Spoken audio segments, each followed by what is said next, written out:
Halo, assalamualaikum. Eh, Perkenalkan, nama saya Khairunas Miftahul Arzak dengan NIM 2210901571. Pada video presentasi kali ini saya akan menjelaskan secara singkat yaitu link komunikasi optik analog transmisi sistem desain. Oke, sebelum masuk ke topik utama yaitu komunikasi optik transmisi analog, saya akan menjelaskan secara singkat apa itu jaringan komunikasi fiber optik. Jadi komunikasi optik adalah sistem komunikasi yang menggunakan pusat cahaya untuk mengirimkan data atau informasi melewati kabel yang terbuat dari kaca atau plastik halus yang disebut serat optik. Jadi pada sistem komunikasi misalnya pakai telepon kabel gitu kan, informasi seperti suara akan ditransmisikan melalui kabel tembaga dari klien ke server atau klien ke klien gitu. Sedangkan komunikasi optik itu menggunakan fiber optik sebagai media transmisinya, bukan menggunakan kabel tembaga atau yang lain. Nah, dalam sistem komunikasi fiber optik ini jaringannya ada 3 komponen utama, yaitu transmitter, fiber optik, dan receiver penerima. Jadi transmitter adalah pengirim atau converter untuk mengubah sinyal listrik dari komputer atau TV atau HP atau perangkat elektronik yang lain menjadi sinyal cahaya. Komponen di dalamnya yaitu sumber cahaya, yaitu LED atau laser, tergantung jarak tempuh si transmisi tersebut. Yang kedua yaitu media transmisi berupa serat optik tentunya. Jadi fungsi utama itu menjadi jalan atau akses lagi menjadi jalan rambatnya cahaya dari pengirim ke penerima gitu kan. Jadi informasi seperti teks, video, suara atau yang lain itu akan menggunakan cahaya sebagai pembawanya, dan cahaya tersebut akan merambat melalui fiber optik gitu. Lalu yang ketiga adalah receiver atau penerima, berfungsi untuk menangkap cahaya yang datang lalu mengubahnya kembali menjadi sinyal listrik agar bisa dibaca oleh perangkat elektronik. Komponennya tuh ya fotodetektor dan sebagai penerima. Fotodetektor sebagai penerima biasanya tuh di receiver tuh ada modulator sebagai demodulator sebagai pengubah sinyal cahaya menjadi sinyal listrik. Nah, begitu konsep dasarnya. Menjadi ada tiga komponen utama, yaitu pengirim, yaitu transmitter pengirimnya, terus fiber optik sebagai jalan distribusinya, lalu ada receiver penerima. Oke. Lalu bagaimana jaringan komunikasi serat optik bekerja gitu? Dalam jaringan serat optik kurang lebih ada 5 aspek yang mendasarinya, yaitu ada input adalah perangkat yang mengirim informasi dalam bentuk sinyal elektrik. Lalu modulasi di transmitter. Modulasi ini supaya sinyal elektrik tersebut diubah menjadi intensitas cahaya, bisa cahaya LED atau laser dioda, dan dikirim. Jadi di modulasi ini ada transmitter yang mengubah sinyal listrik menjadi cahaya, dan cahaya tersebut ditembakkan melalui LED atau laser dioda gitu.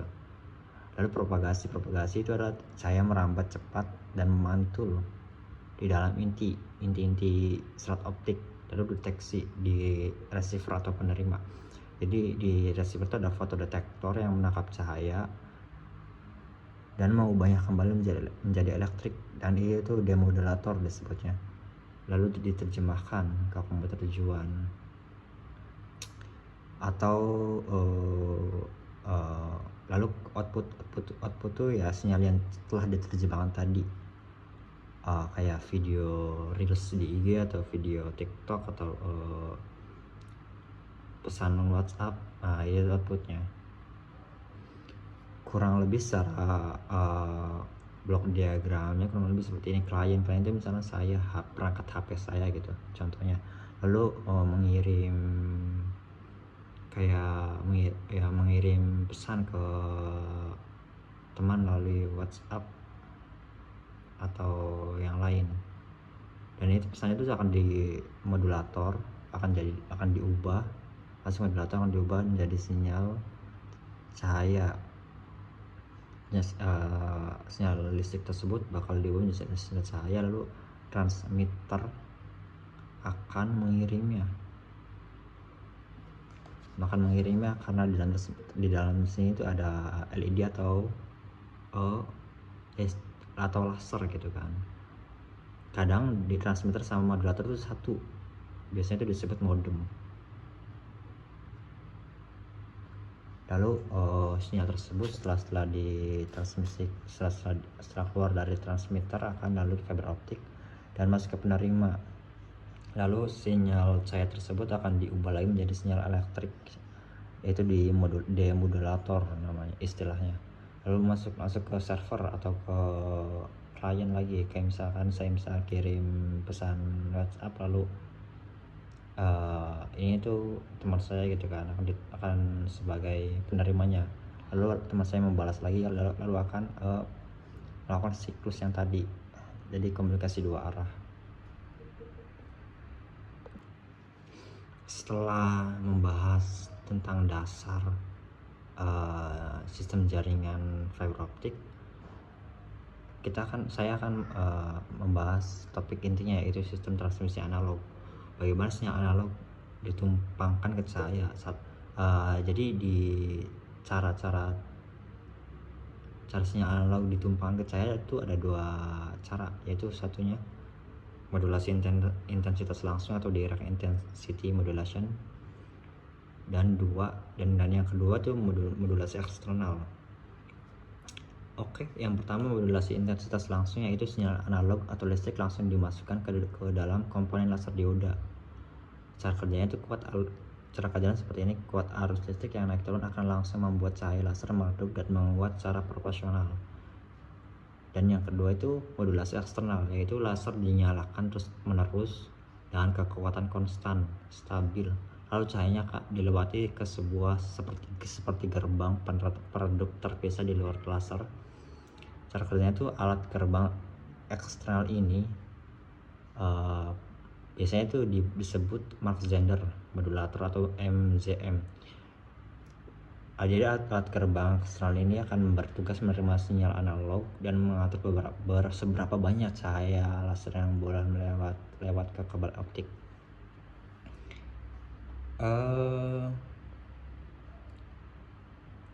Sebenarnya kalau misalkan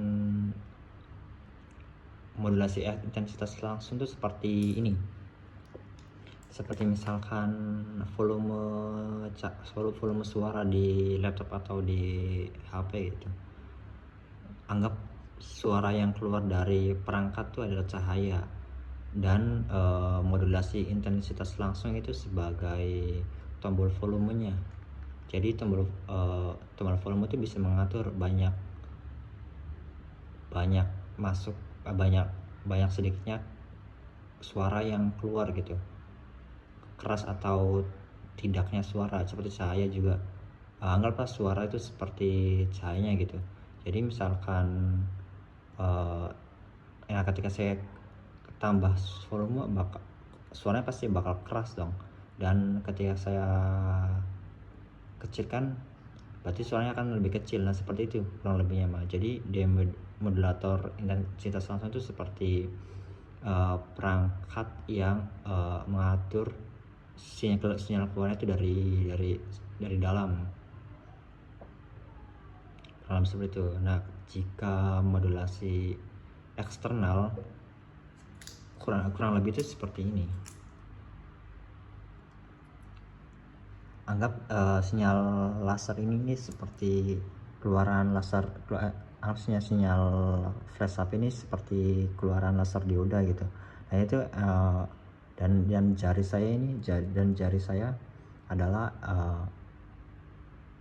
modul eksternalnya, modul yang mengatur keluarnya cahaya gitu, seperti ini. Jadi jika jadi yang mengatur, jadi laser tuh akan aktifkan cahaya terus menerus secara konstan dengan penuh gitu, dan jari saya yang mengatur ya keluarnya cahaya sedikit atau banyak cahaya, kurang lebih seperti itu.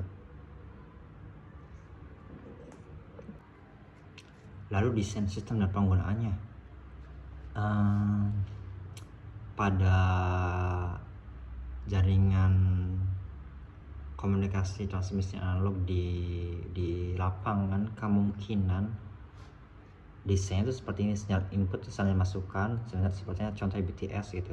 Lalu transmitter ini ada modulator dan lasernya, lalu fiber optik sebagai media transmisinya, lalu penguat amplifier. Kita anggap jaringan ini sangat luas, sangat panjang gitu, sehingga butuh amplifier.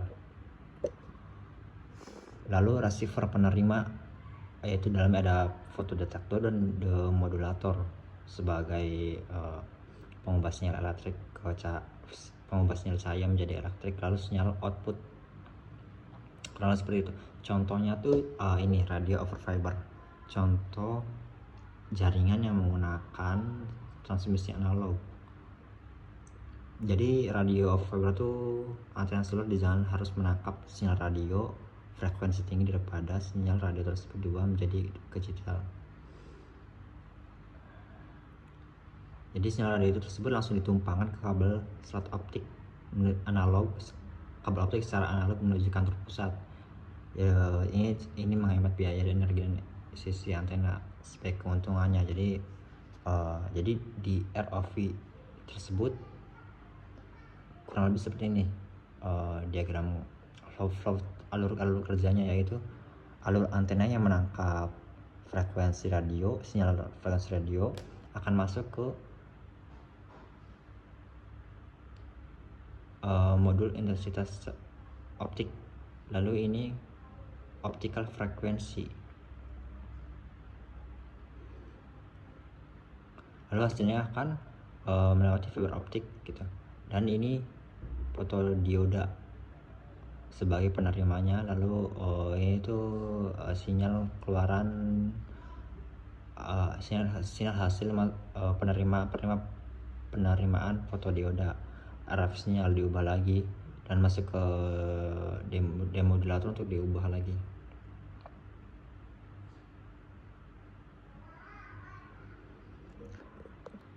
Lalu slide selanjutnya yaitu batasan dan tantangan desain pada sistem analog. Yang dianalisis adalah kecerahan gelombang menggunakan 3 parameter, yaitu CNR, carrier to noise ratio, yaitu yang artinya perbandingan antara kekuatan sinyal asli dan gangguan noise di dalam sistem. Yaitu kedua distorsi nonlinear. Jika kita mengirimkan beberapa frekuensi analog sekaligus, misalnya 50 saluran TV, gelombang-gelombang tersebut bisa saling bertabrakan dan menghasilkan gelombang cacat baru, distorsi. Dan ketiga, SFDR, Spurious Free Dynamic Range, artinya rentang wilayah aman di mana sinyal analog cukup kuat untuk berada di atas batas noise, tetapi tidak terlalu kuat sampai merusak atau membuat sinyal menjadi distorsi atau pecah. Kurang lebih seperti itu presentasi saya. Mungkin ada kesalahan penjelasan atau pasti banyak kekurangan dalam video presentasi ini. Mohon dikoreksi dan saya sangat menerima kritik dan sarannya. Terima kasih banyak.